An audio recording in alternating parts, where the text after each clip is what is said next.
What's up, losers? Today I'm going to tell you about the worst substitute teacher I've had in my entire life. So for English class, we had this weird reading comprehension test where we got to read a text on Tuesday and we'd have a test on it on Wednesday, but we could only read that text during that Tuesday lesson. Like, we couldn't take it home. And we had a sub during this Tuesday lesson.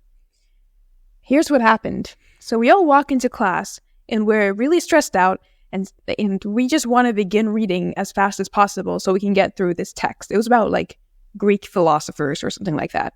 So we sit down, and for once we actually want to do the work, and we start taking out our laptops and stuff. But the substitute is like, guys, no, put your laptops away right now, because he wants to show us the lesson plan. And he waited until every single person had put their laptops away before he showed us the lesson plan.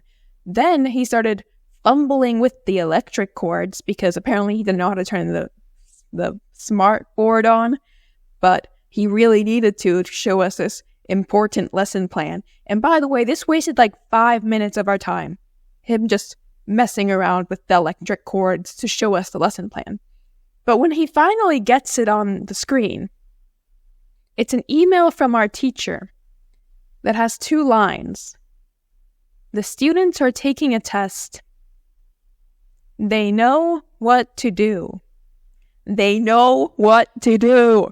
Oh my God, you did not have to show us this. But then he goes on some rant explaining these 2 very comprehensible lines. He just reads them out loud and then adds his own explanation to what they mean. We know. We just want to start this test. Oh my God.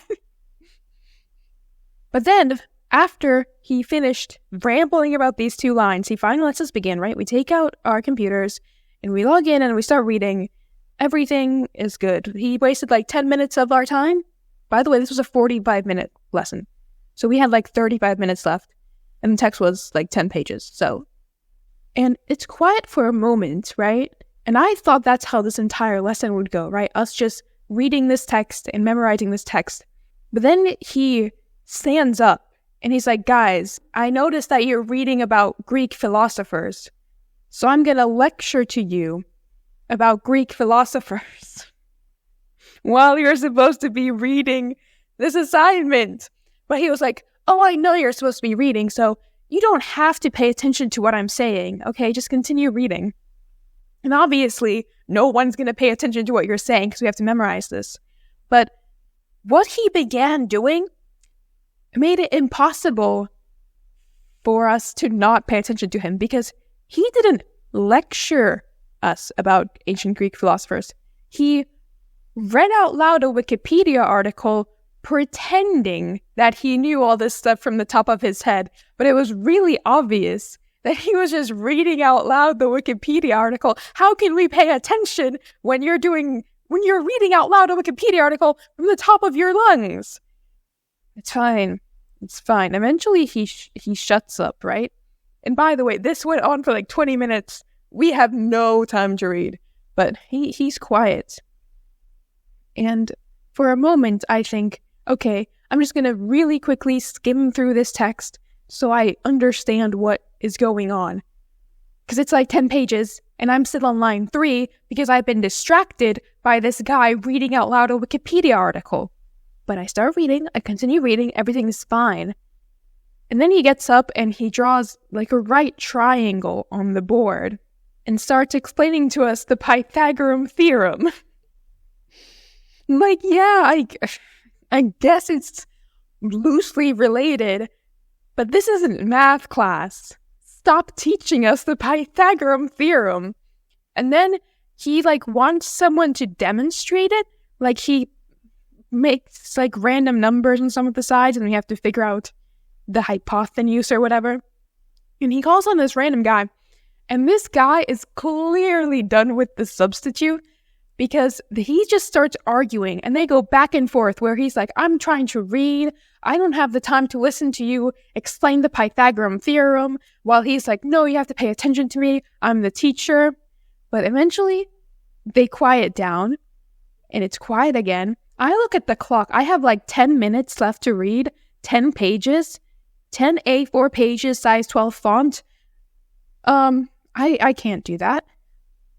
But maybe if I really hardly focus and there are no more distractions, because what could he possibly do during the last 10 minutes of class, right? He then stands up, arms on his hips, kind of just looks across the room and says, "You know what, guys? I don't like the seating arrangement in this classroom." Oh my God. Then he starts pulling desks around to form new table groups because apparently people weren't concentrating well enough. And then he tells kids to sit at tables where there isn't enough chairs for them. And while all of this is happening, he looks up at the clock and realizes, oh, look, class is over. I hope you read the text. Yeah, I did. It was such a calming, learning environment that I could read this text. Anyway, then the next day was our English test, the one we were really prepared for thanks to this lesson. It was canceled because parents complained. Apparently, people told their parents, and the parents complained to the teacher that their children could not read the text due to the substitute. So, at least we didn't get a test. We also had this sub during PE once, and he wanted to teach us self-protection for some reason.